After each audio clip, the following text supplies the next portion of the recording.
Buenas tardes a los que estén en Europa. Qué gusto verlos. Bienvenidos. Bienvenida Blanca, Pedro, Ceci, Gonzalo. Qué gusto verlos, Hernán. Bienvenidos, bienvenidos. Eh, bueno, pues el día de hoy tenemos el gusto de presentarles al doctor Luis Ramos Alarcón. Eh, él, pues se hará cargo de la sesión sobre la noción de persona y de sujeto en Spinoza. Y como muchos ya lo saben, pues este es un seminario de antropología filosófica en el que estamos recorriendo la historia del pensamiento, sobre todo filosófico, aunque también en algunos casos teológico, eh, explorando cómo ha ido evolucionando la noción de persona y la noción de sujeto. Evidentemente hay algunos filósofos en donde su antropología es más explícita, otros donde es menos, y pues en estos momentos estamos ya en la modernidad temprana y el doctor Ramos Alarcón, pues nos ha eh, aceptado la invitación. Entonces quiero presentárselo. Él es licenciado y maestro en filosofía por la Facultad de Filosofía y Letras de la UNAM, es doctor en filosofía por la Universidad de Salamanca. Realizó además una estancia postdoctoral en el Departamento de Filosofía de la Universidad de Princeton. Eh, es profesor investigador del Colegio de Humanidades y Ciencias Sociales de la Universidad Autónoma Nacional Autónoma de México, miembro del Sistema Nacional de Investigadores nivel 2. Y, bueno, sus líneas de investigación son la ética, la epistemología, la metafísica y principalmente en la filosofía moderna. Entre sus publicaciones destacan varios libros: La teoría del conocimiento de Spinoza, La imaginación en la filosofía de Spinoza, editados junto con la doctora Laura Benítez, el libro Descartes, Controversias en torno al cuerpo, sensibilidad y alma, o el concepto de sustancia de Spinoza Hegel. En fin, muchas otras decenas de artículos y capítulos, no solo en torno a Spinoza, sino en torno a varios autores del pensamiento moderno. Pues bienvenido, doctor Ramos Alarcón, tienes la palabra. También comentarles a todos, antes de empezar, que el día de hoy vamos a terminar antes. Normalmente nuestras sesiones duran 2 horas, pero hoy vamos a tener una sesión de 1 hora y media nada más. Adelante, doctor, tienes la palabra. Pues Bienvenido. muchísimas gracias a todas, a todos ustedes por estar conectados en estos momentos. Quiero agradecer muchísimo al doctor Diego Rosales y al doctor Vicente de Aro la invitación para estar aquí con ustedes y poder trabajar este tema acerca de sujeto y persona en Spinoza, que es un tema que si bien me ha interesado, no había podido dedicarle pues tiempo, ¿no? Digamos, más, o bueno, dedicarle tiempo, ¿no? Como debemos de hacer, ¿no? Para tratar el tema. Entonces, lo que les propongo que hagamos el día de hoy es centrarnos en una proposición en la ética de Spinoza. Esto es la proposición 9 del tercer libro de la ética. Si puedo compartir pantalla, lo pongo por acá. Y en tanto en la proposición Sí. como en el escolio de la proposición. Y de ahí me voy a ir para atrás para ver cuáles son los fundamentos metafísicos de esta misma proposición y después hacia adelante, ¿no? Para tener una mejor comprensión, ¿no? Creo Deberías ya de... poder compartir, ¿eh? Perfecto, perfecto, perfecto. Muy, muy bien. Entonces, miren, debido al tiempo, diré algo un poco breve acerca de el contexto y la vida de Spinoza. Spinoza es un filósofo sefardí, holandés, que nace en 1632 y muere en 1677. Él tiene, bueno, crece como comerciante, pero a la edad de los 16 años, él estaba destinado a ser un comerciante, tenían una empresa una comercializadora de importaciones y exportaciones, y hereda esta empresa cuando él tiene 16 años porque muere el padre y él es el hermano mayor, y empieza a entrar en contacto con círculos de burgueses, con posiciones, buenas posiciones dentro del gobierno holandés, y eso permite también que él se empiece a interesar, si bien había tenido una buena formación que tendría pues un judío de la comunidad sefaradita holandesa, un judío acomodado, ¿no? Porque es importante también, él pertenecería, diríamos, como a la clase alta, ¿no? Dentro de esa comunidad, él es hijo de, el padre de Spinoza había sido uno de los diputados son los que decidían el rumbo de la misma comunidad separadita. Spinoza entra en contacto, él no iba a ser rabino, ¿no? Hay pues, una especie de leyenda que es por ahí se formó. No, él iba a ser un comerciante, pero sí con una posición importante política, no solo económica, sino política dentro de la comunidad, que iba a entrar en contacto directamente con con las autoridades holandesas. Eh, pero entra en contacto más bien con los hijos de los burgueses más poderosos de Ámsterdam en ese tiempo, esto es 1652, 54, y desde ahí él se empieza a interesar muchísimo por estudiar latín. Las lenguas de Spinoza, bueno, además de, bueno, conocer el hebreo en cuanto lo leían, porque pues para ellos el hebreo era, diríamos, una especie de lengua muerta. Ellos lo que hablaban era portugués y la lengua culta era el español. Entonces, por ejemplo, Spinoza en su biblioteca tiene a Cervantes, tiene a Quevedo, tiene a Gracián, tiene libros importantes tanto de literatura como de política española. Eh, pero ya que entra en contacto con estos grupos de burgueses holandeses, se empieza a interesar por estudiar el latín. Él estudia el latín tarde. Pensemos el contraste a alguien como Leibniz, que Leibniz empieza a estudiar latín a los 3 años de edad. ¿Ya? Entonces, o alguien como Descartes, o así, que era parte de ese contexto, más bien cristiano o católico. En el caso de Spinoza, por ahí de los 16 años empezaría a trabajar y estudiar latín. Entonces, y publica pues una serie bueno, realmente publica dos obras en toda su vida. La primera es lo que se conoce como los principios de la filosofía cartesiana, en donde él hace una versión eh, según el método geométrico de los principios de la filosofía cartesiana. Recordemos que los principios de la filosofía cartesiana, si bien están escritos bajo el método geométrico, lo hacen bajo el método geométrico sintético, y Spinoza reelabora eso mismo para hacer una nueva versión, el que él trabajaba con sus amigos para presentarles esto, ¿no? Esto lo está publicando en 1663, cuando él tiene 31 años de edad, y la comunidad lo conoce por ese medio. Pero luego el otro libro que va a publicar lo va a hacer de manera anónima en 1670, el Tratado Teológico Político, del que hablaré algunas cosas, pero ese lo publica de manera anónima con un falso frontispicio, bueno, con un frontispicio que muestra falso pie de imprenta, autor y todo este tipo de cosas, porque sabía que el libro iba a ser prohibido. Entonces, Spinoza es un autor también singular en cuanto él trae una tradición diferente a la que tienen pensadores como Descartes o como Leibniz o Locke o Hume, digamos, los tradicionales racionalistas y empiristas como han sido vistos, ¿no? En la historia de la filosofía. Él tiene esta tradición judía, pero también es una tradición un tanto heterodoxa, no es la tradición ortodoxa judía. ¿Por qué? Porque cuando Spinoza crece en Ámsterdam hay una discusión muy fuerte dentro de la comunidad separadita por establecer qué significa ser judío. Entonces, ellos tienen, como el mismo Spinoza, vienen de los judíos expulsados bueno, primero de España y después convertidos en Portugal. Vienen de estos judíos expulsados en 1492, ¿no? Sus bisabuelos habrían sido expulsados.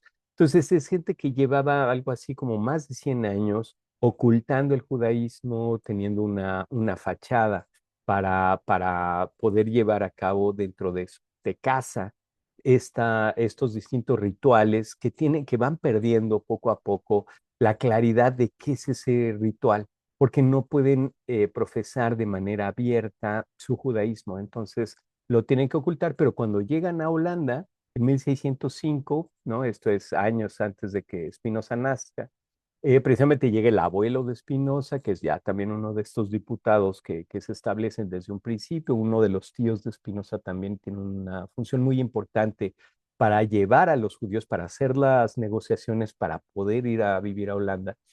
Eh, eh, cuando llegan a Holanda y negocian con los holandeses, lo que consiguen es que los holandeses permitan que tengan ellos las sinagogas y puedan profesar su culto con una serie de restricciones, ¿no? Por ejemplo, no podían convertir pues sobre todo son calvinistas los holandeses, ya se ven independizado de España, de la España católica. ¿No? Holanda, bueno, Holanda, los Países Bajos, tanto los del norte como los del sur, Holanda sería los del norte, los del sur es lo que hoy en día es Bélgica, más o menos.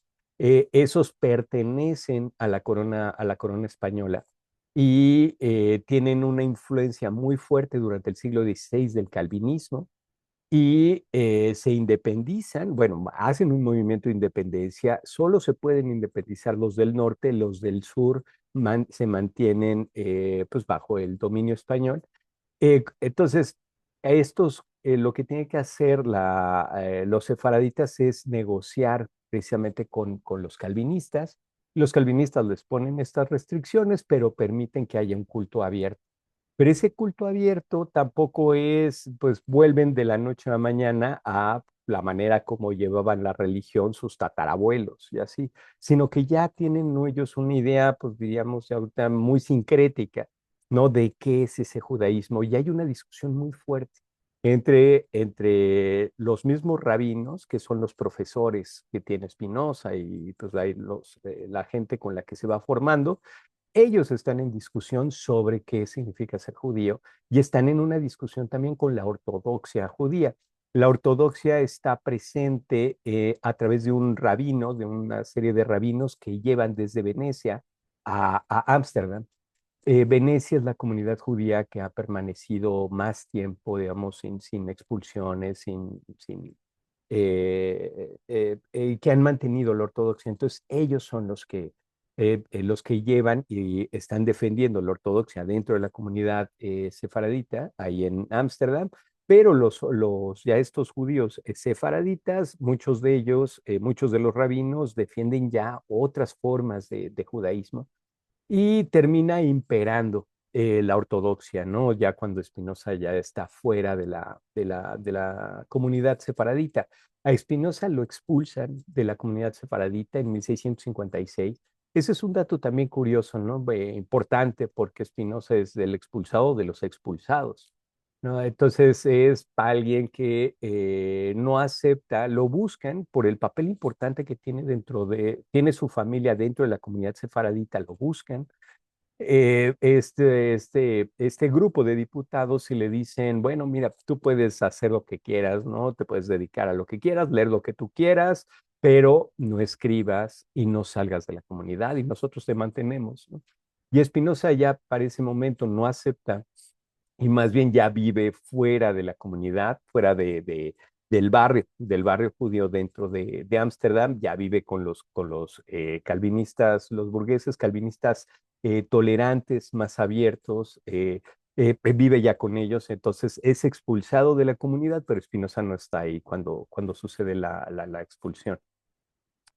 Y bueno, esto lo comento también por esta cuestión también heterodoxa dentro del judaísmo del mismo Spinoza, ¿no? No es ese judaísmo ortodoxo, ¿no? Más apegado a la ley, a la Torah, sino al contrario, es más abierto con una serie de lecturas, a la vez de que Spinoza tiene detrás de sí, pues todas las lecturas de Gracián, como decíamos, Quevedo, Cervantes, Lope de Vega.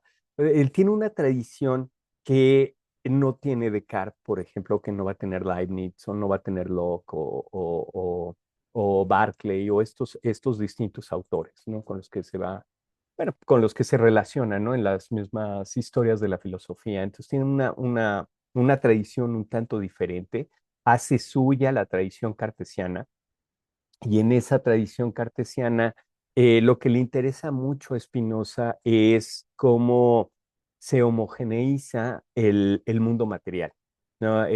Pensemos nosotros que todavía Descartes está discutiendo con tradiciones escolásticas que están pensando en modelos físicos como el modelo aristotélico tolemaico, ¿no? Que si recordamos, pues planteaba la existencia de 5 elementos, ¿no? Tendríamos nosotros en la Tierra o el mundo sublunar, ¿no? Tendríamos estos 4 elementos, ¿no? La tierra, el aire, el agua, ¿no? Y el fuego. Y la corrupción y que ocurre en la Tierra se explicaría por la combinación de estos elementos. Cada uno de los elementos estaría buscando unirse entre sí, separarse de los demás. Todas las combinaciones no eran estables, ¿no? Por decirlo de una manera. Y en la zona supralunar habría ese quinto elemento que este quinto elemento pues no tenía combinación y sería un elemento pues puro y se mantendría igual inmutable. Descartes lo que está logrando cuando él está planteando la física, que es una de las principales preocupaciones cartesianas, realmente es la física, es conocer las leyes de la naturaleza para poder usar la naturaleza en beneficio humano. Estas leyes, piensa Descartes y va a afirmar Descartes, aplican tanto en el mundo sublunar como en el mundo supralunar. Son las mismas leyes, es la misma materia, es la misma extensión. Y Descartes pensaría, por ejemplo, que la diferencia entre la taza y mi mano sería solamente una cuestión de complejidad dentro de la misma organización que tiene la materia. ¿No? Él pensaría que pues, si nosotros tuviéramos un microscopio muy, muy, muy poderoso, podríamos ver los resortes, los muelles, ¿no? Y los engranes que habría en nuestras manos, ¿no? No los podemos ver porque no tenemos esos microscopios tan poderosos. Además, el creador, piensa Descartes, el creador de esa naturaleza bien, de esos cuerpos, ¿no? Que son nuestros cuerpos, que es Dios, pues es muy, pero muy, muy, muy poderoso, muy perfecto, entonces tendría estas características, esos objetos, pero al final sería la misma materia, no habría ninguna diferencia. Eso le interesa mucho a Spinoza. Es algo que le interesa porque lo que va a él a afirmar es que todo lo que hay, cada una de las cosas que hay, se esfuerza en cuanto está en su propio poder. No toda cosa se esfuerza, ¿no? Dice la proposición 6, ¿no? Este es el tercer libro de la ética. Toda cosa se esfuerza en cuanto está en ella por perseverar en su ser. ¿No? Este su ser, ¿no? Que plantea esta proposición, ¿no? De Spinoza, no está hablándonos acerca del ser digamos, como un ser primigenio, ¿no? O de algo que está separado de las distintas cosas, sino lo que él está pensando, y esto es ya una crítica a la posición cartesiana, es que cada una de las cosas que hay está expresando o manifestando aquello que es esencialmente esa misma cosa. Y eso que es esencialmente, piensa Spinoza, es a su vez una expresión o manifestación de la única substancia. Mientras en Descartes hay por lo menos 3 tipos de substancias, entonces tendría por una parte estaría Dios como una substancia pensante infinita. Después estaría la extensión, el mundo material como una sola substancia extensa, pero es una sola, por eso decíamos la mano y la taza son la misma substancia, lo único es que están modificadas de manera diferente. Y por otra parte piensa Descartes que la substancia, nosotros tenemos un alma, cada uno de los seres humanos tenemos un alma. Esa alma es una substancia pensante finita, ¿no? Que se vincula con una porción o una modificación de cuerpo.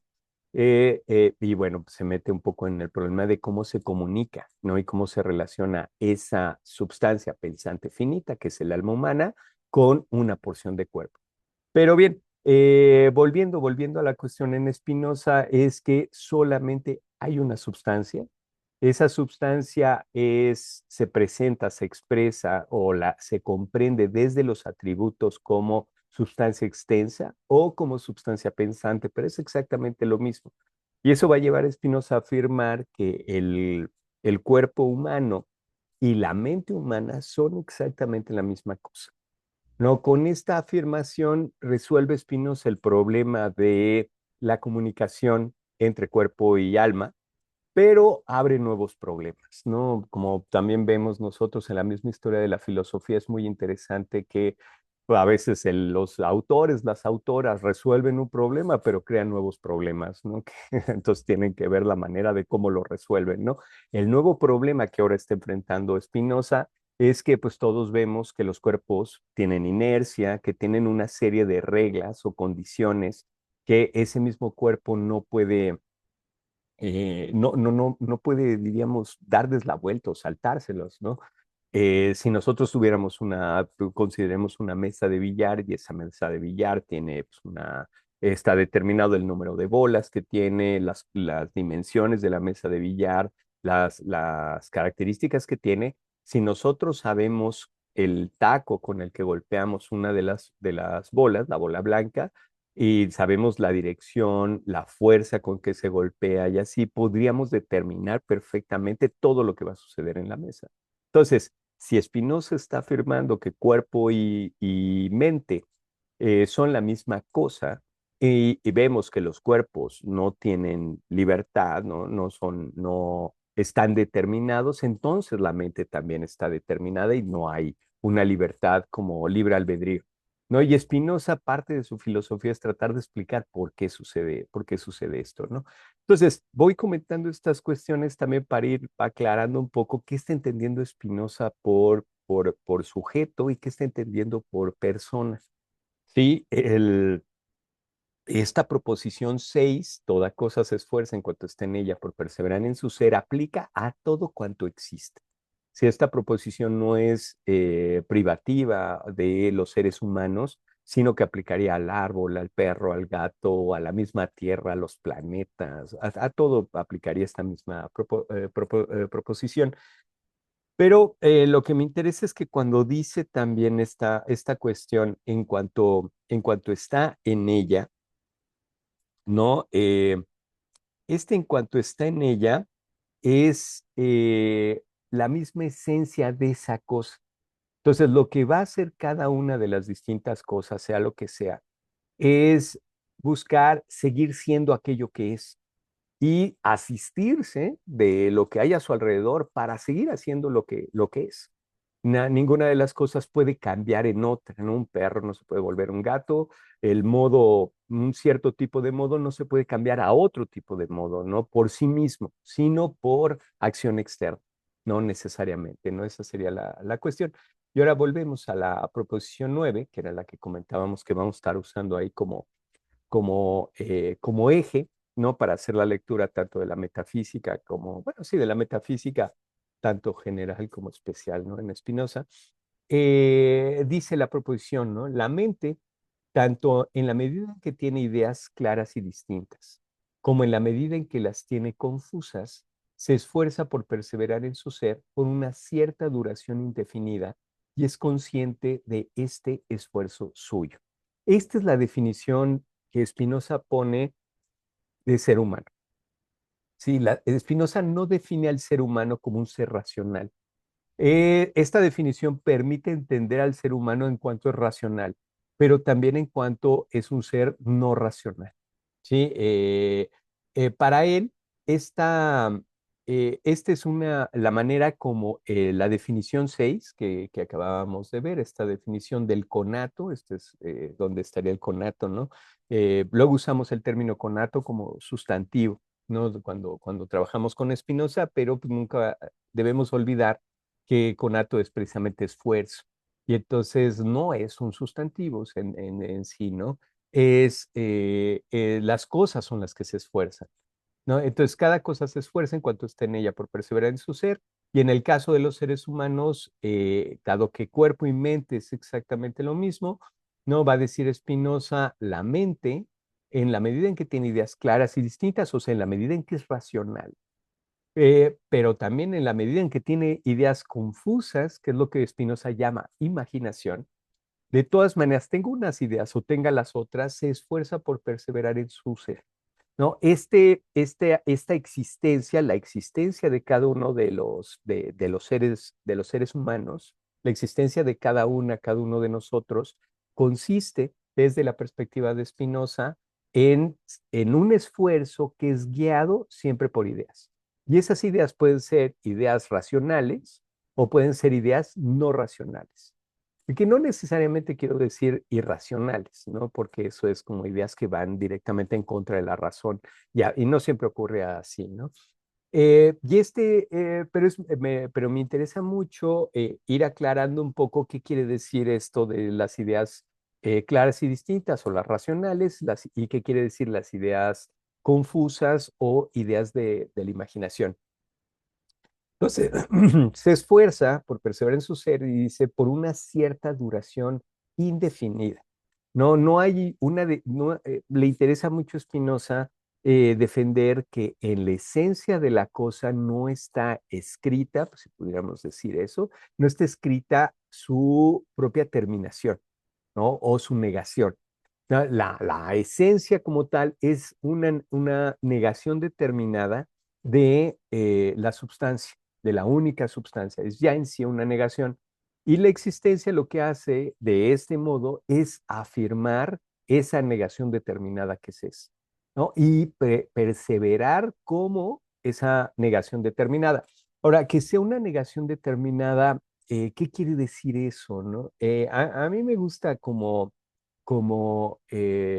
pues sí, como metáfora para explicar esto, recurrir al arco iris. El arco iris lo que hace es, ustedes tienen, por ejemplo, la luz blanca, ¿no? La luz blanca que nos llega, que no, que, pues, bueno, que es la que tenemos normalmente, ¿no? A través del sol. Puede ser refractada, ¿no? A través de un prisma o de ciertos elementos, ¿no? Al fragmentar la luz blanca, vamos a tener nosotros el espectro del arco iris. Vamos a tener los distintos colores, ¿no? El azul, el verde, el amarillo, el naranja, el rojo y así, ¿no? Vamos a tener todo el espectro. Y cada una de estas, digamos, volviendo entonces a la terminología spinociana, cada uno de estos colores sería una negación determinada de la luz blanca. O sea, dependen de la luz blanca para hacer, pero no son toda la luz blanca, sino son una negación. Entonces diríamos, por ejemplo, el azul está negando el amarillo y el rojo, ¿no? O el amarillo está negando al azul y al rojo, o el rojo está negando al amarillo y al azul. ¿Sí? ¿Para qué, qué necesito yo para tener una comprensión de la luz blanca? Afirmar todas las negaciones, ¿no? Entonces la negación de la negación me da la afirmación. Esto como metáfora para poder explicar qué quiere decir Spinoza entonces cuando el modo, sea una persona, sea cualquier otra cosa, es una negación determinada de la única sustancia. Entonces, esa negación determinada realmente también es algo positivo, no es que sea una negación y sea entonces algo negativo y sea un ser caído o cosas que podemos tener, por ejemplo, vistas desde ciertas posturas religiosas. Desde la perspectiva de Spinoza, esa negación determinada es algo positivo porque además la cosa, después de todo, está expresando a la única sustancia. Y de hecho, esa única sustancia está en la cosa precisamente como su causa inmanente, como su fuerza o su vida o aquello que lo impulsa precisamente a esforzarse pues por perseverar en su ser. ¿Sí? Ese su ser es la manera en que está negando de cierta manera a la única sustancia y no puede ser de otra manera, por sí misma. Sí puede ser por causas externas, ¿no? Pensemos nosotros, pues, por ejemplo, en el café, ¿no? El café, bueno, pues hay un árbol, el cafetero, ¿no? Entonces el cafetal, los cafetales pues tienen estos árboles en donde produce, el mismo árbol produce los granos de café y nosotros tenemos que quitarlos, tostarlos y luego molerlos para poder hacer el café y luego beber, ¿no? Todo este proceso es un proceso también de destrucción. en donde no, por el grano del café, por sí mismo, no se produciría, ¿no? El grano de café, si pudiera pensar, no diría, quiero pues, que hagan un café conmigo y que la gente me beba, ¿no? Eso nunca lo pediría, ¿no? Es como pienso en estos anuncios que seguro vemos, ¿no? Pues por todas las calles, no solo en México, sino en el mundo, ¿no? En donde ves una gallina promocionando pollos, ¿no? Pollo frito o así, ¿no? Eso sería imposible, diríamos, ¿no? Como dentro de la metafísica espinociana, ¿no? A no ser que pues, esté demasiado influido el ser por una imaginación muy negativa en donde deja de identificarse consigo mismo y se piensa como algo diferente de lo que realmente es. Entonces, eh, la duración, por eso es una duración indefinida, porque no está escrito, no está determinado dentro de la misma determinación que dure cierto tiempo, ¿no? Cuanto, o sea, fíjate, la diferencia, hay una diferencia que me gusta pensarla también, una diferencia importante entre un pensamiento como el de Leibniz, un pensador como Leibniz, que es un pensador que cree pensemos por ejemplo en la monadología, en donde pues, Leibniz va a estar afirmando que hay una infinidad de mónadas, pero hay una mónada que sería Dios, que es infinita, que es omnisciente, omnipotente y que crea todas las demás mónadas. Y esa creación de las distintas mónadas no permiten que se confunda con el mismo creador, ¿no? Sino que están separadas. Y al crear esto, ¿por qué lo crea Dios? ¿No? Pues porque, entonces, ¿cuál es la razón que hace que Dios crea el mundo? ¿No? Desde la perspectiva, por ejemplo, de Leibniz. Y Leibniz lo que se pregunta es, ¿por qué hay mundo? ¿Por qué hay cosas en lugar de nada? ¿No? Y esto, pues bueno, mucho antes de Heidegger, ¿no? Por supuesto, ¿no? Esta pregunta es una pregunta propia de una cierta metafísica que está afirmando que existe un Dios que es diferente a su propia creación, ¿no? ¿Por qué decide crearlo, ¿no? Y entonces hablamos igual de un acto gratuito y de distintas cosas. En cambio, en Spinoza, dado que las cosas, todo cuanto existe, es expresión de Dios, y es ese mismo Dios, nada más que negado de una manera determinada, pero impulsado a seguir existiendo y a afirmarse así como diferencia. En Spinoza, más bien la pregunta que habría que hacerse, que bueno, Spinoza no la formula, pero creo que es la pregunta que uno se debería de hacer desde Spinoza es, ¿por qué no hay más cosas? ¿No? ¿Por qué desaparecen las cosas? ¿No? ¿Por qué no están aquí con nosotros pues todas las personas que han existido desde el primer momento? ¿No? ¿Por qué mueren? ¿No? La muerte para Spinoza siempre es algo externo. Ningún ser tiene en sí escrito determinado el momento en el que va a morir, ¿no? O las causas o las razones por las cuales va a morir, ¿no? Entonces, esa existencia siempre tiene una duración indefinida. No, no, es una duración que va a terminar probablemente pues cuando se encuentre con distintas causas externas, pero no hay nada determinado que dure 50 años, 100 años, 200 años, ¿no? Entonces también una pregunta para Spinoza es, pues, ¿por qué mueren las cosas? Y su respuesta es, porque hay esta diversidad de modos, ¿no? Que existen. Cada uno de los modos está negando de una manera determinada la única sustancia y están esforzándose por seguir siendo y chocan con otros modos. No, Spinoza no está pensando tampoco en una armonía entre los modos. No tiene, hay muchas cosas que no hay en la filosofía de Spinoza. Por ejemplo, tampoco hay una defensa de la humanidad. No hay una idea acerca de la humanidad como tal, o una historia de la humanidad, o una escatología que hable de un principio de los tiempos, de un final de los tiempos. No. Y para Spinoza no tiene problemas con eso. No es que falte en su filosofía, sino que al contrario, él no tiene problemas. No necesitamos nosotros irnos al origen de los tiempos para entender las cosas, ni al final de los tiempos, porque no hay ni ese principio ni ese final.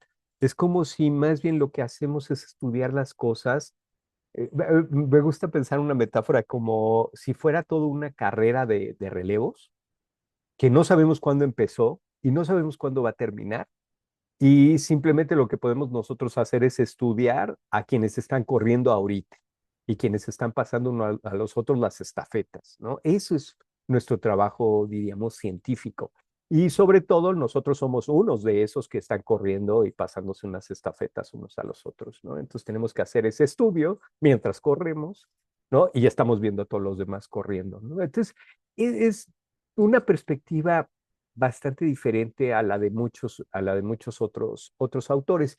También ahí tal vez valdría pensar en Spinoza como una tradición, bueno, más bien una tradición, un pensamiento filosófico trunco.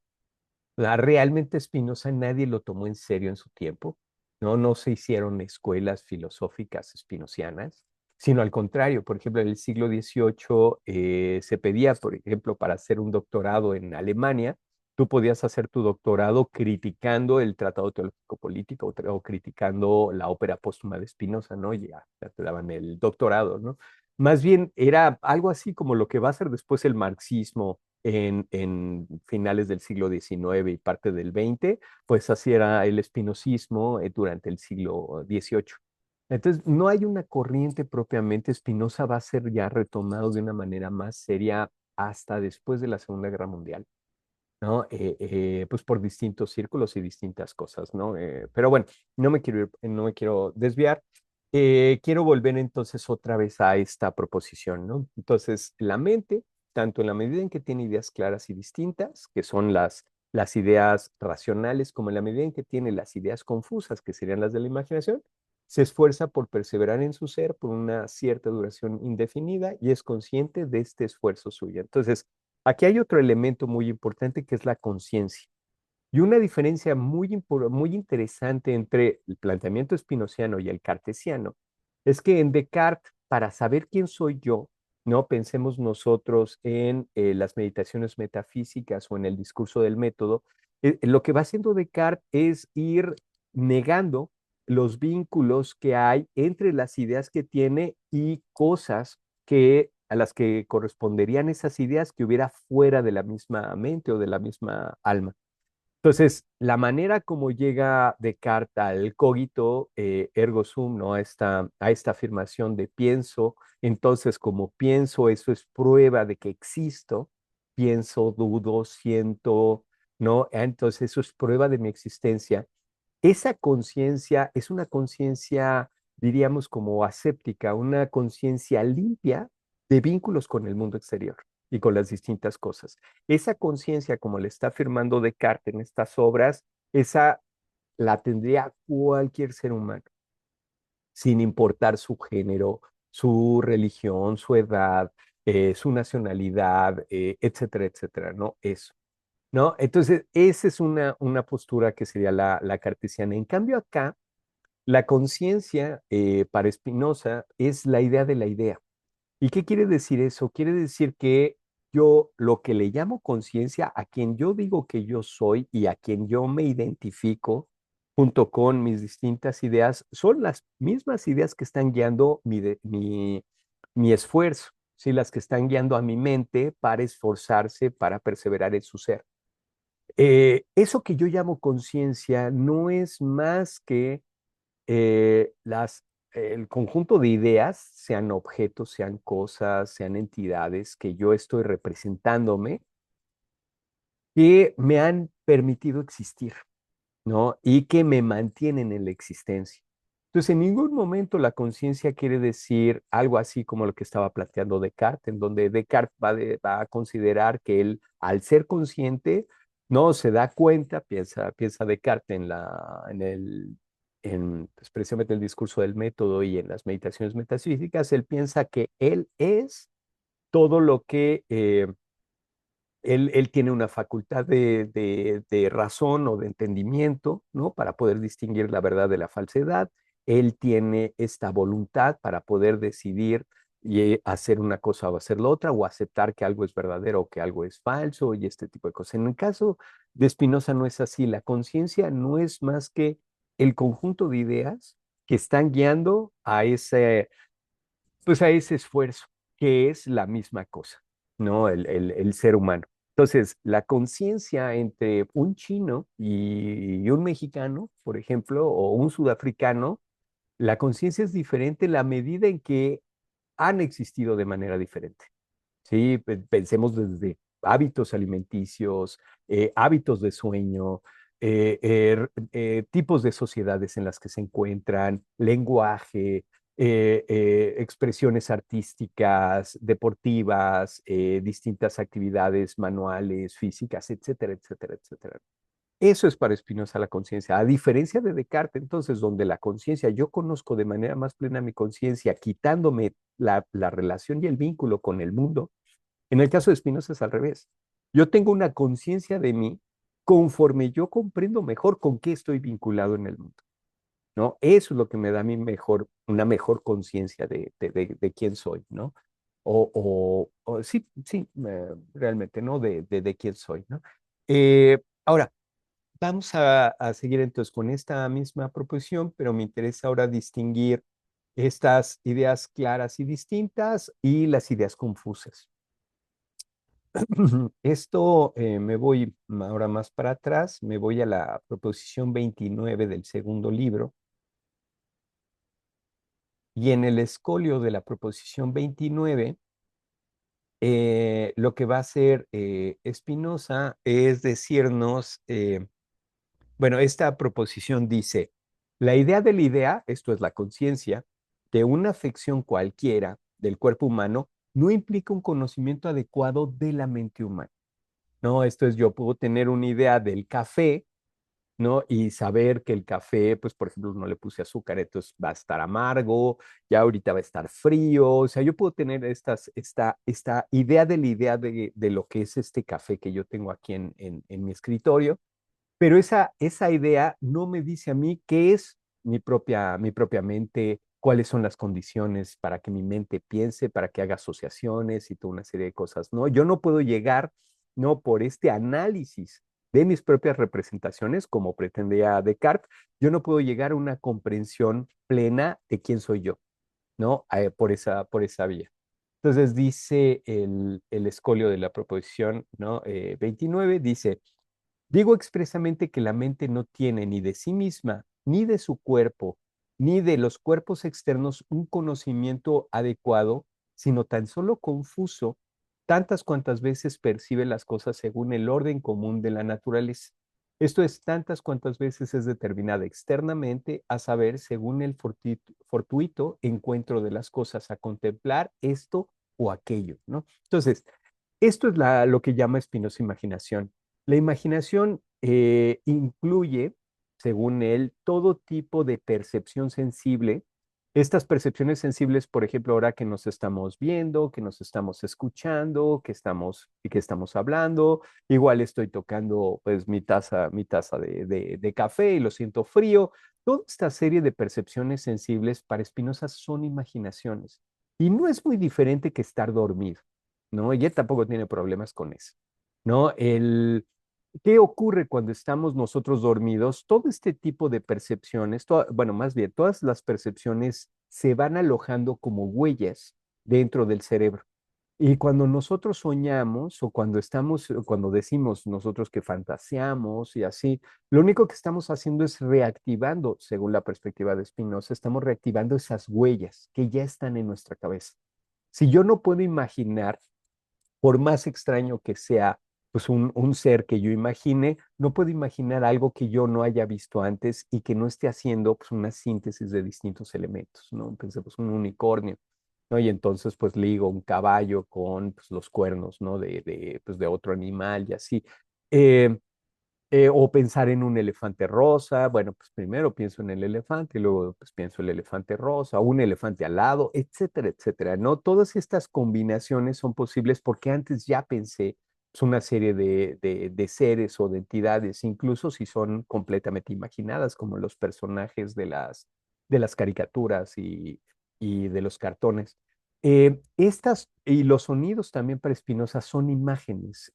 Spinoza hace de la percepción visual el paradigma del conocimiento sensible. Entonces, él no tiene reparos en decir, bueno, todas son imágenes, ¿no? Incluso los sonidos, incluso las sensaciones, todas son imágenes, ¿no? Bueno, pensemos también que la gente pues, por ejemplo, tiene equipos de sonido, ¿no? De alta fidelidad, hay una zona en donde se le llama la imagen del sonido, por ejemplo, ¿no? Entonces, no puedes oír el equipo de la misma manera en todas las zonas donde lo tienes, si no hay una zona en particular en donde uno se puede sentar o estar de pie y escuchando todo el sonido, y a eso le llaman imagen. Entonces, para Spinoza, bueno, claro, eso es ya nuestros tiempos, ¿no? Pero a donde voy es que Spinoza todo eso lo pone dentro de la imaginación. Él no tiene pues, problema en pensar, no hay una gran diferencia entre estar ahora mismo nosotros teniendo estas percepciones y estar soñando. La diferencia importante la pondría el entendimiento. Entonces, la imaginación que ocurre, se dan esta serie de percepciones inconexas, sin una relación, pues una relación fuerte entre ellas, que me expliquen por qué se dan. Cuando yo solamente tengo los efectos, pero no tengo las causas, entonces lo que va a ocurrir es que precisamente me sucede esto que él llama el orden común de la naturaleza. No es el orden con el que se me presentan a mí, que no es el orden de las cosas como tales, ¿no? Por ejemplo, el sol, ¿no? Ahora, pues bueno, es de día, nosotros podríamos ver que el sol está pues cruzando el cielo, ¿no? Saliendo por oriente y metiéndose por occidente. Desde esa percepción parecería que el sol es el que se mueve cuando pues sabemos, ¿no? Que somos nosotros, bueno, es la Tierra la que está rotando, pero la pura percepción como tal no me lo presenta. A mí lo que me presenta es que el sol es el que se está moviendo. Entonces, y lo que le interesa también a Spinoza es decir, ninguna de estas percepciones, cuando se me están presentando sin un orden, sin el orden de sus propias causas, ¿no? ¿Por qué yo veo que el sol está cruzando el cielo, en lugar de yo estar sintiendo que soy el que se mueve, ¿no? Junto con la rotación de la Tierra? Es lo que él llama este orden común de la naturaleza. Y ese orden común de la naturaleza no permite que la mente tenga un conocimiento ni de sí misma, ni de su cuerpo, ni de los cuerpos externos. No, no podemos nosotros comprender por sus primeras causas las cosas, porque se me presentan de manera fortuita. Cabe decir que para la metafísica de Spinoza no existe el azar, ni existe la contingencia. Pero por ignorancia, en cuanto yo ignoro las causas de las cosas, yo ignoro, pues bueno, la posición del Sol, la fuerza gravitacional del Sol, ignoro la posición de la Tierra y la fuerza gravitacional de la Tierra. Cuando yo ignoro todo esto, la traslación, la rotación y esto, pues a mí se me presentan las cosas así y yo no tengo nada que contradiga lo que me están diciendo las percepciones. Entonces, no me permite un mejor conocimiento de las cosas. Ahora, va a decir, ¿no? A reglón seguido, ¿no? A diferencia de ese conocimiento imaginativo, dice Spinoza, el conocimiento imaginativo entonces es un conocimiento cuando la mente es determinada externamente. Pero en cambio, ¿no? Entonces al fortuito encuentro de las cosas, ¿no? A contemplar esto o aquello, ¿no? Por ejemplo, a contemplar que ahora mismo es de día, bueno, al menos aquí, ¿no? En esta parte del planeta, ¿no? En este momento es de día, entonces me obliga a contemplar, pues, por ejemplo, cómo las cosas son iluminadas por el sol. Pero en cambio, cuando todas estas percepciones, cuando la misma mente es determinada internamente, en virtud de la contemplación de muchas cosas simultáneamente, a entender sus conveniencias, diferencias y oposiciones, entonces es cuando tenemos nosotros una comprensión, podemos comprender las cosas, comprenderlas por sus primeras causas, ¿no? Como esto ya decíamos, cuando ponemos, por ejemplo, un modelo del sistema solar, en donde sabemos dónde estaría la posición del Sol, el tamaño del Sol, su fuerza gravitacional, pues su poder, ¿no? de iluminación y cosas de estas, y sabemos la posición de la Tierra, el tamaño de la Tierra, su fuerza gravitacional y así, entonces comprendemos qué es lo que está ocurriendo cuando es de día o cuando es de noche, cuando veo unas estrellas o veo otras estrellas y así, ¿no? Entonces, cuando yo tengo esto es, ¿cómo logro yo eso? precisamente lo que dice Spinoza, esta contemplación interna, que sería en virtud de la contemplación de muchas cosas simultáneamente. A ver, un momento, bueno, a ver, un momentito, entonces. eh, a ver, si me dan un minutito, nada más, no tardo nada. Un momentito, por favor. Sí, claro, no hay problema. La imaginación y el entendimiento es que la imaginación tenemos, o el orden común de la naturaleza, se nos presentan las distintas cosas sin conexión entre ellas y no las comprendemos por sus primeras causas. En cambio, en el entendimiento, lo que hace la mente es producir la causa, darla, puede ser a través de un esquema, a través de distintas cosas, que explique precisamente toda esa serie de percepciones que se dan que se nos van presentando. Un ejemplo de esto sería la óptica del ojo humano. No, cada uno de los ojos de los distintos animales ven de manera muy diferente a como ve el ojo humano. Tanto el espectro de luz como el ángulo de visión y cosas así. Por ejemplo, la diferencia entre el ojo humano y el ojo del gato. El gato tiene esta capacidad, por una parte, de ver con un ángulo mayor, ¿no? Para ver a su alrededor, a la vez que tienen esta capacidad de reflejar la luz dentro del mismo ojo, de manera que pueden ver muy bien en la noche, cosa que nosotros no podemos hacer, ¿no? Nuestro ojo recibe la luz, ¿no? Las distintas células captan esta luz y hasta ahí llego. Y en cambio en el ojo del gato, por ejemplo, refleja esa luz y entonces potencia, cuando hay poca luz, puede ver muchísimo mejor, ¿no? Porque está aprovechando la misma poca luz que está entrando a su ojo. Entonces, cada uno de estos ojos ve de distinta manera. Lo que percibe el ser humano es diferente, visualmente es diferente a lo que percibe el gato, ¿sí? Y cada uno de estos ojos sigue un cierto orden, un orden determinado. Nosotros no podemos empezar a ver como ve el gato, ¿no? Ni el gato puede empezar a ver como nosotros vemos.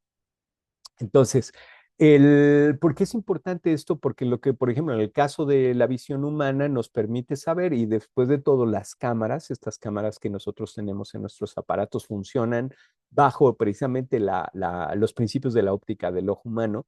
Lo que hace es que si yo acerco la mano, pues se ve mucho más grande con respecto, por ejemplo, a mi rostro. Pero si yo alejo la mano, pues ya se ve el tamaño, si lo veo con respecto al ojo, o si lo alejo todavía, pues se ve mucho más pequeño, ¿no? Entonces, cuando yo tengo este tipo de cosas, miren, ya aquí el aparato diciéndonos que ya levante la mano. La inteligencia La artificial no es tan inteligencia inteligente. artificial. Exactamente, exacto. Entonces no sabe eso, pero bueno, eh, ya bajaré esto. Entonces acá. eh, pero bueno, ya el ratito perfecto, muy bien, muchas gracias. Entonces, lo que tenemos con los distintos objetos es lo mismo, ¿no? La taza, si yo acerco la taza, se ve muchísimo más grande y si la alejo, pues se ve mucho más pequeña. Entonces, este es un esquema muy sencillo aquí ahorita, solamente platicado, aprovechando la cámara que tenemos en la computadora, para poder explicar cómo funcionan estas visiones. Digamos, en una sola imagen instantánea, en una sola fotografía, tendría yo aquí la mano, en otra instantánea esa mano se está acercando, en otra instantánea está alejada, ¿no? Cuando hablamos del orden común de la naturaleza, no hay una conexión entre esas. ¿Por qué la mano se ve más pequeña y por qué se ve más grande? No se entiende. En cambio, cuando yo explico a través de las leyes de la óptica, entonces lo que tengo es precisamente la explicación por sus primeras causas de por qué yo veo la mano más pequeña o más grande con respecto al rostro, al grado donde me va a permitir a mí incluso predecir qué va a ocurrir, cómo se va a comportar la misma imagen según los objetos que yo estoy poniendo enfrente, ¿no? Entonces, este es el ejemplo de cómo Spinoza utiliza la razón, ¿no? La razón no es que sea algo diferente, sino la razón a través de este proceso de conveniencias, diferencias y oposiciones de muchísimas percepciones, lo que hace la razón es producir, o el entendimiento es producir un modelo, un esquema que permita comprender todas esas distintas percepciones, ¿no? Y podríamos hacer el mismo ejercicio, por ejemplo, con el sonido, con escuchar, ¿no? De que si estamos más cerca lo oímos más fuerte, si estamos más lejos se oye más débil, el espectro de nuestro oído es mucho más pequeño que el de un gato o el de un perro, etcétera, etcétera, ¿no? Y hacer ese tipo de comparaciones. Entonces, me interesa esto. Ahora regresamos otra vez a nuestra proposición 9, ¿no? Del tercer libro de la ética. En esta proposición 9, entonces volvemos a leer la proposición, ¿no? Y espero que tengamos ya como una visión un poco más completa, ¿no? De qué es lo que está diciendo Spinoza. Dice la mente, tanto en la medida en que tiene ideas claras y distintas, como en la medida en que las tiene confusas, se esfuerza por perseverar en su ser por una cierta duración indefinida y es consciente de este esfuerzo suyo, ¿no? Entonces, el, el, la existencia es esta afirmación de el propio ser a través de ideas de la imaginación o de ideas del entendimiento. Unas ideas que se dan como orden común de la naturaleza, es decir, ideas inconexas que no tienen relaciones entre sí, o ideas que están precisamente vinculadas dentro de un cierto esquema con una cierta regularidad que me permite a mí incluso predecir qué es lo que va a ocurrir o qué es lo que va a pasar. Y ahora paso al escolio de esta misma proposición 9. Y entonces, para continuar con esto, ¿qué está entendiendo Spinoza por sujeto y qué está entendiendo entonces por persona? Dice Spinoza, este esfuerzo, cuando es referido a la mente sola, es llamado voluntad, mas cuando es referido simultáneamente a la mente y al cuerpo, es llamado apetito, el cual, por tanto, no es nada otro que la esencia misma del hombre, de cuya naturaleza se siguen necesariamente aquellas cosas que sirven para su conservación, y por ello el hombre está determinado a obrarlas, no a hacerlas. No, por lo demás, ninguna diferencia hay entre el apetito y el deseo, a no ser que el deseo se refiere por lo general a los hombres en tanto que son conscientes de su apetito. Y por ello puede ser definido así, el deseo es el apetito con conciencia de sí. Todo esto hace obvio para nosotros, todo esto hace obvio, bueno, ahorita voy con eso, ¿no? Pero me interesa entonces, ¿cómo define Spinoza al ser humano? Lo define como un ser deseante. Ese deseo siempre es guiado por ideas, pero pueden ser ideas racionales o ideas de la imaginación, ¿no? Ese, ese apetito que es el mismo ser humano, le interesa a Spinoza incluir la conciencia. ¿Por qué? Porque nosotros tenemos la idea de aquello por lo que nos estamos esforzando. Pero recordemos lo que hemos dicho antes, no quiere decir que esa conciencia implique una comprensión por sus primeras causas de las cosas. No, puede ser, pues pensemos ahí, luego ahí si vamos a visitar al querido doctor Freud, no, pensemos en todos nuestros deseos que tienen causas ocultas para nosotros, pero que son deseos imperantes que nos mueven, que nos impulsan a hacer unas cosas u otras, aunque nosotros seamos tan ignorantes de cuáles son esos resortes que los están moviendo, pero esos resortes se pueden conocer. ¿No? Desde la perspectiva de Spinoza, todo eso se puede conocer. No, no todo lo conoceremos, pero sí todo se puede conocer, al menos de lo que nos afecta a nosotros y lo que está en nosotros, ¿no?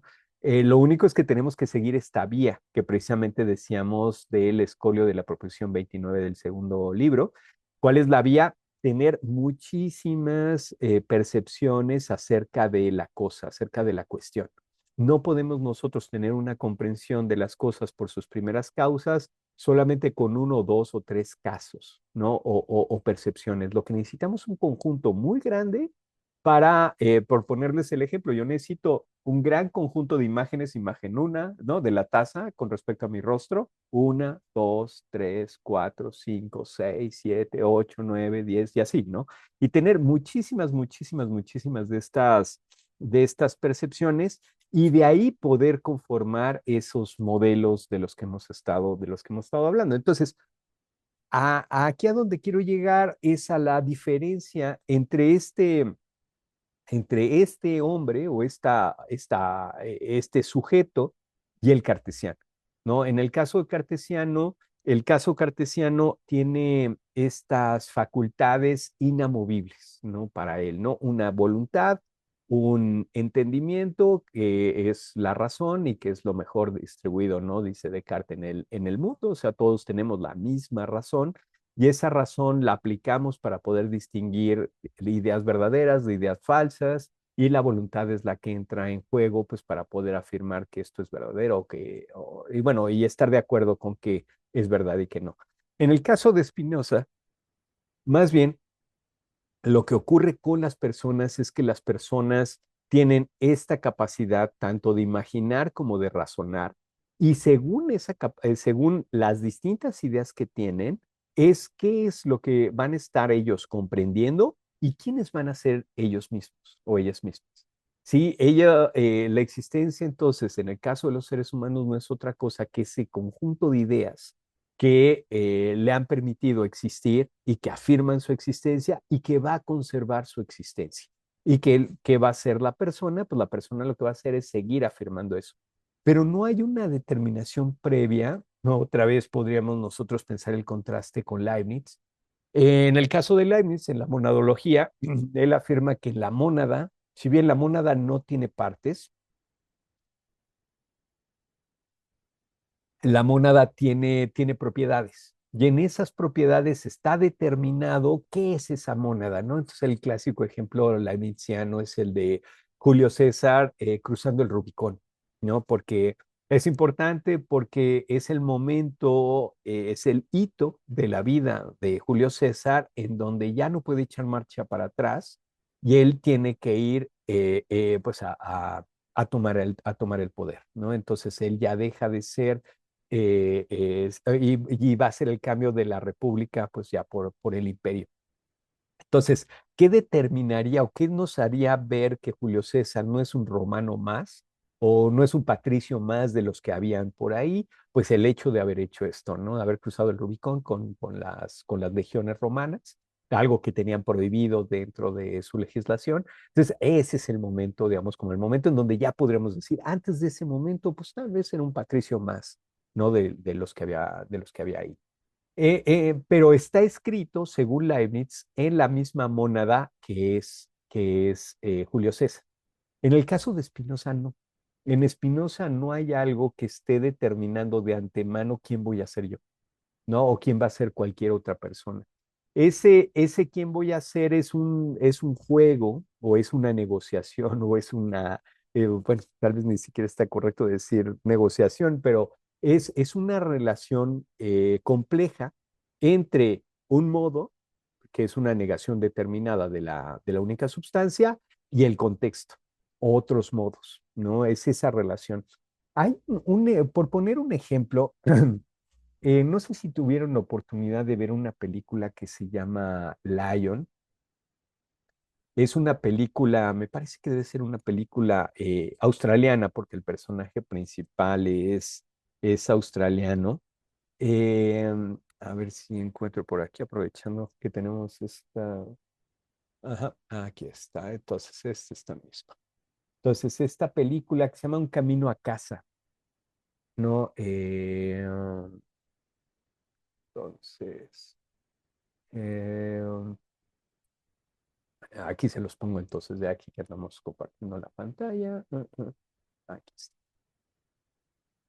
Pues por poner este ejemplo, ¿no? Este ejemplo de la película, es una película del 2016, es una película donde este chico, ¿no? Que se llama Saru, ¿no? Este chico realmente, él nace en la India, en un pueblo, bueno, está basado en el libro autobiográfico que escribe la persona, bueno, la persona original, que no es él, ¿no? Él es un actor.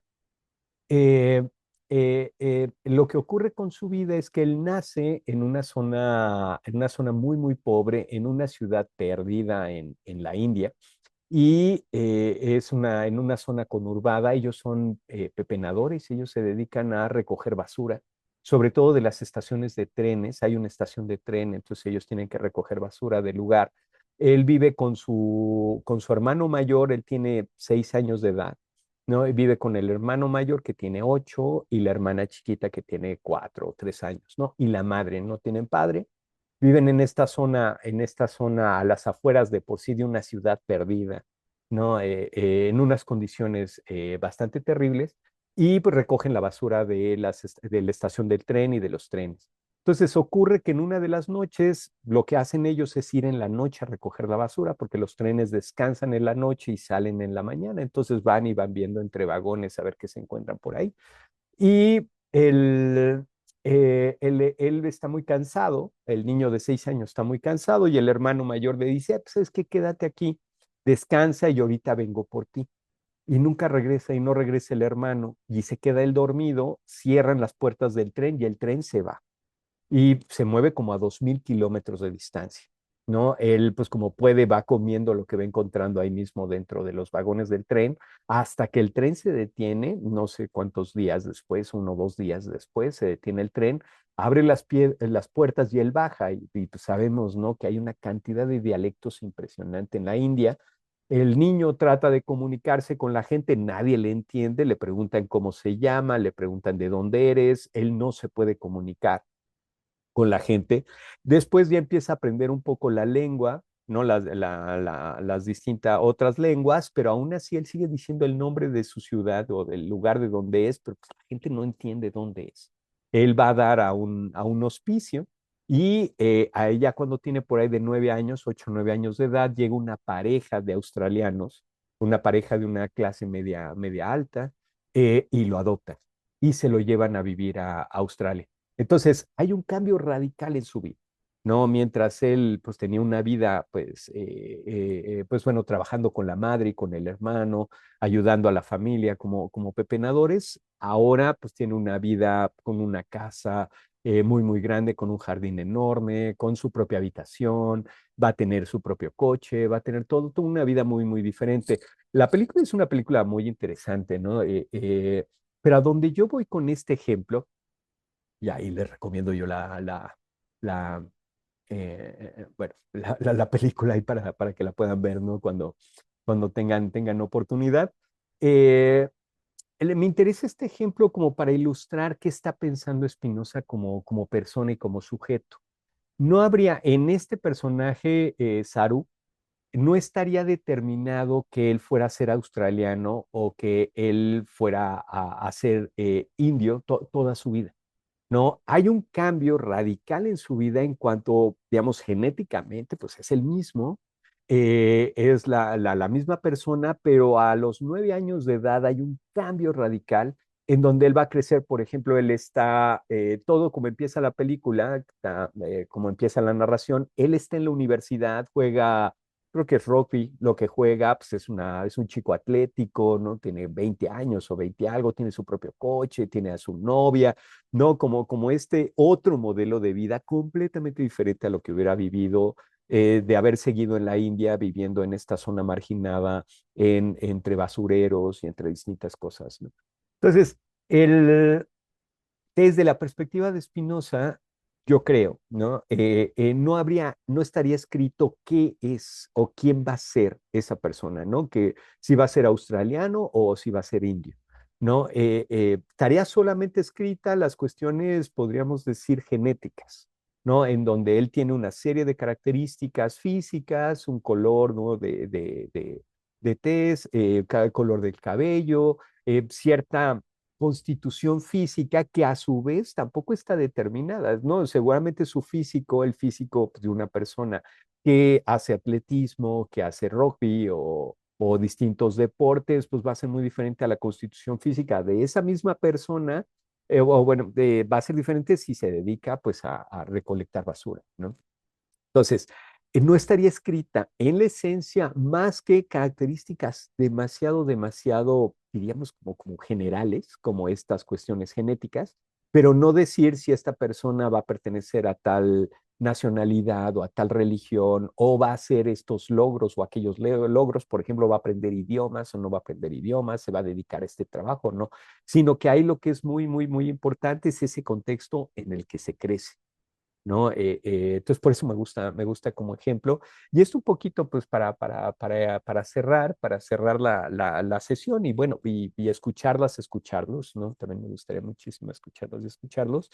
Eh, para cerrar esto, diciendo otra vez como ese contraste con el pensamiento leibniziano, en donde en Leibniz está en la esencia de la persona escrito, ¿no? Por decirlo así, quién va a ser, ¿no? Si va a ser Julio César o pues digamos Julio César el romano o Julio César Chávez, ¿no? O estos, ¿no? O sea, eso está escrito ahí.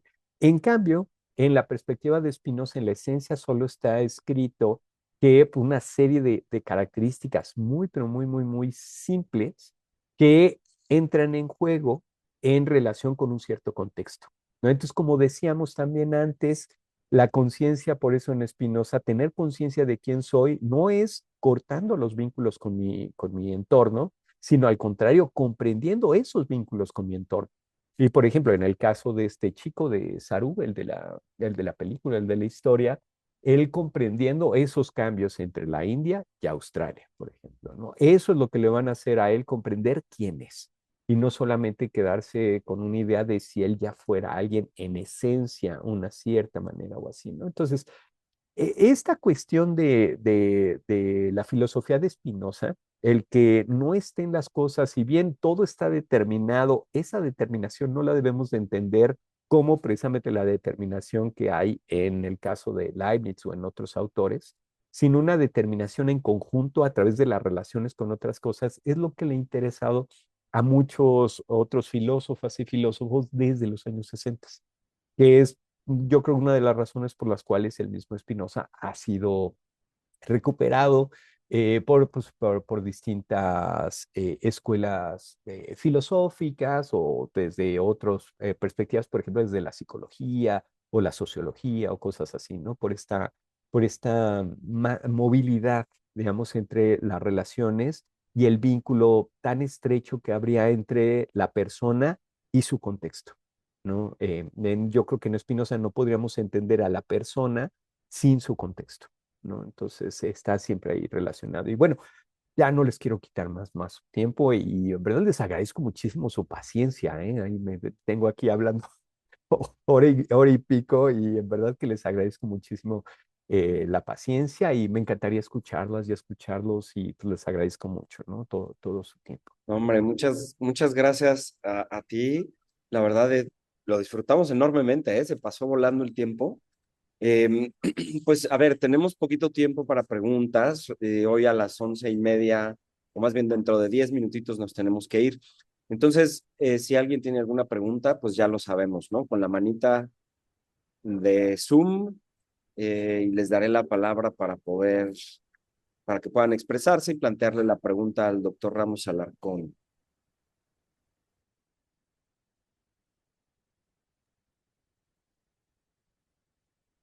Adelante, Carmen. ¿O era solamente un aplauso?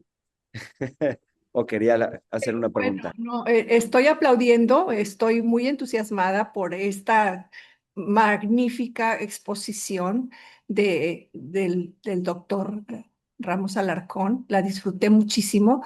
Entonces, pues es un aplauso emocionado. Y también quiero agradecerle que nos haya compartido su libro completo, porque bueno, yo creo que es un texto muy completo. Lo voy a estudiar con muchísimo cuidado. Y quería hacerle una pregunta con respecto a estas facultades, ¿no? que menciona de la conciencia de Spinoza, porque habla de la razón y habla de la imaginación.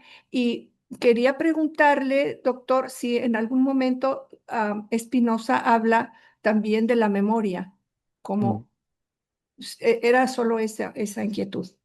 Sí, ay, pues muchísimas gracias, le agradezco muchísimo sus palabras y en verdad eso siempre nos anima pues para seguir trabajando por acá y encantado cuando gusten, pues nos volvemos a reunir y seguimos ahí charlando y yo encantado. Entonces, sobre la memoria, también la memoria es parte de la imaginación para Spinoza.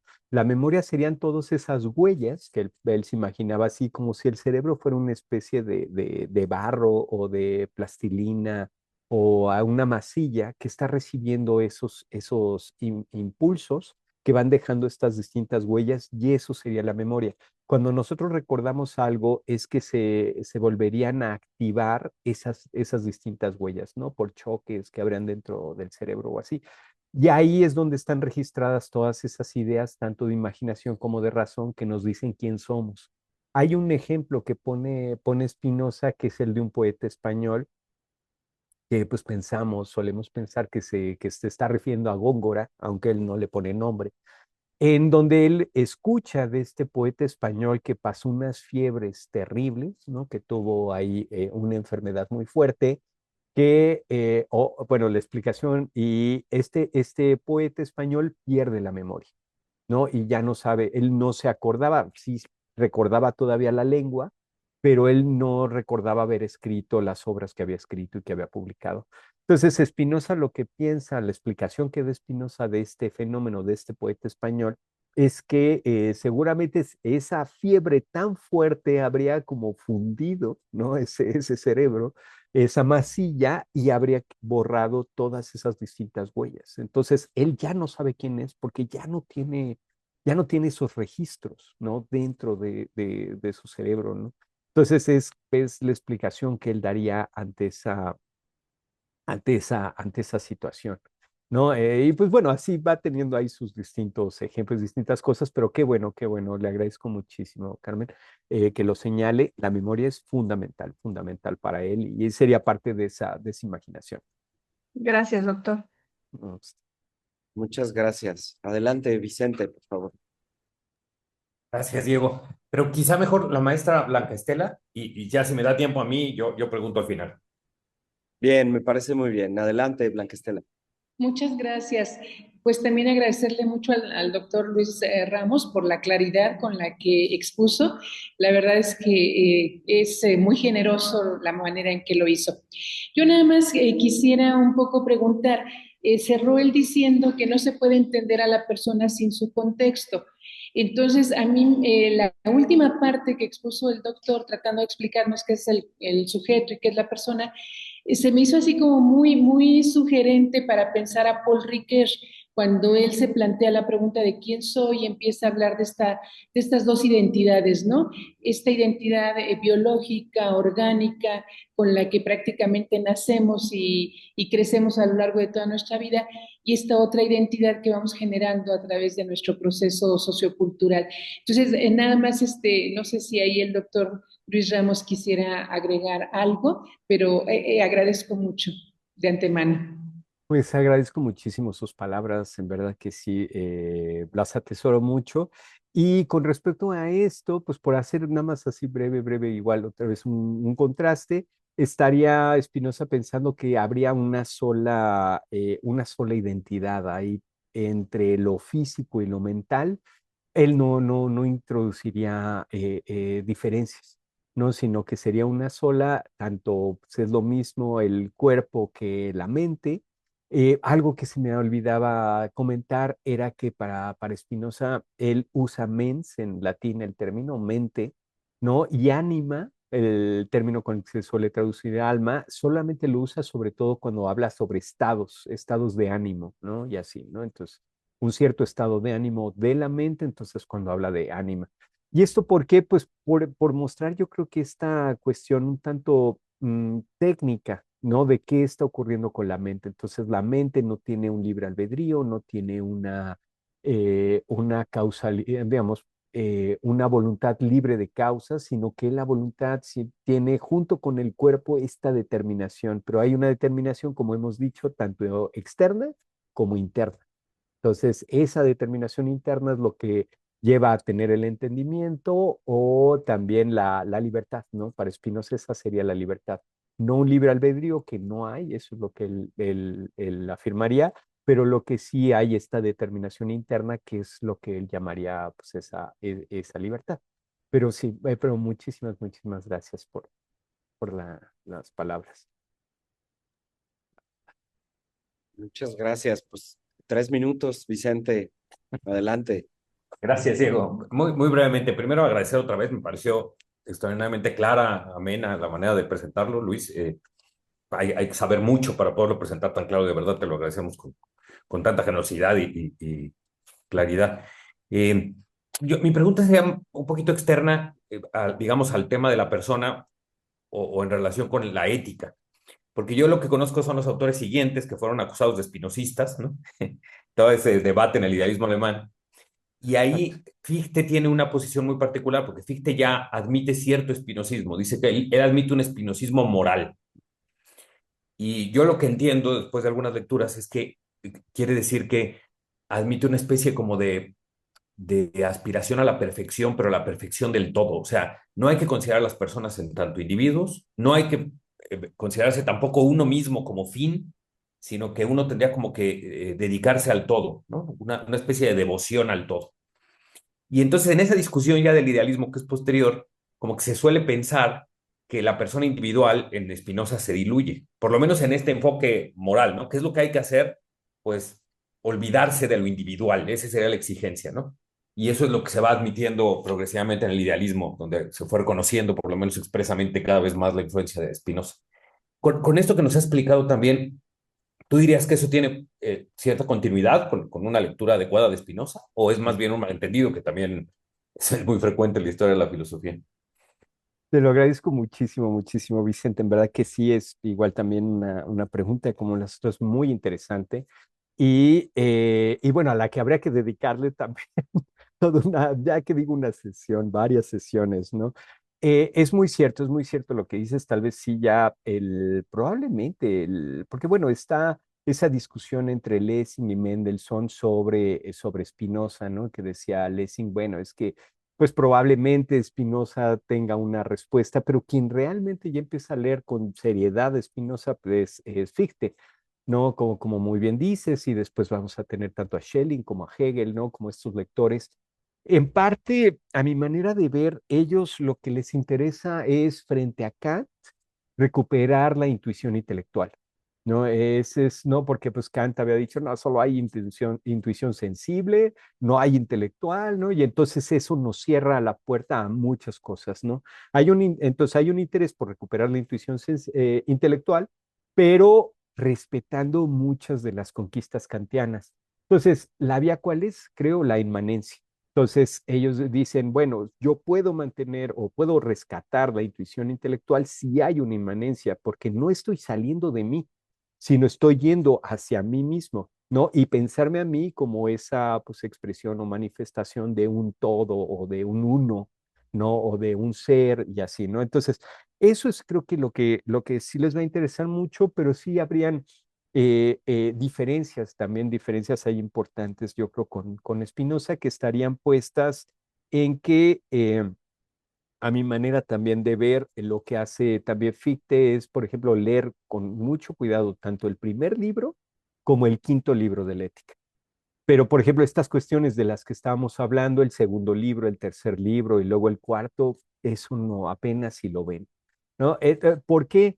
Porque algo así es como si fuera el primero y el quinto libro de la ética como el arco, ¿no? Que tensa todo lo que hay en medio, pero ellos se quedan con la parte sobre todo de esta metafísica inmanente que afirma esa relación entre el todo y sus partes, las partes como expresiones o manifestaciones de ese todo.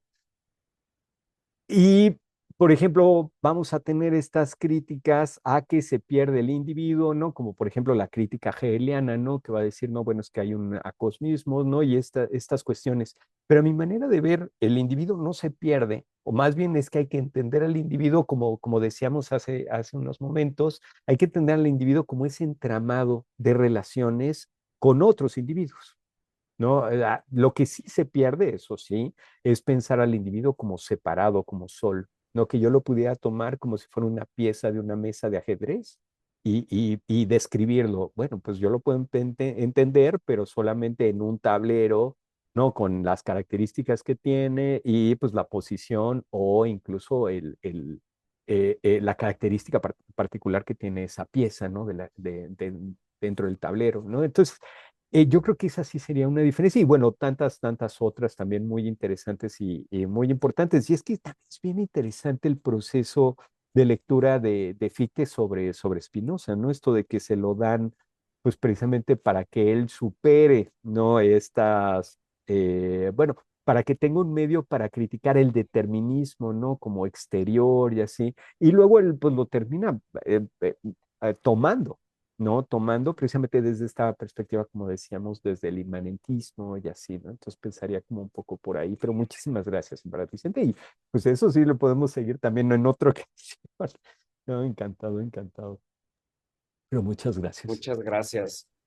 Bueno, pues muchas gracias. La verdad es que yo me quedo también con varias preguntas en el tintero, así como Vicente está inquieto sobre el tema de Fichte.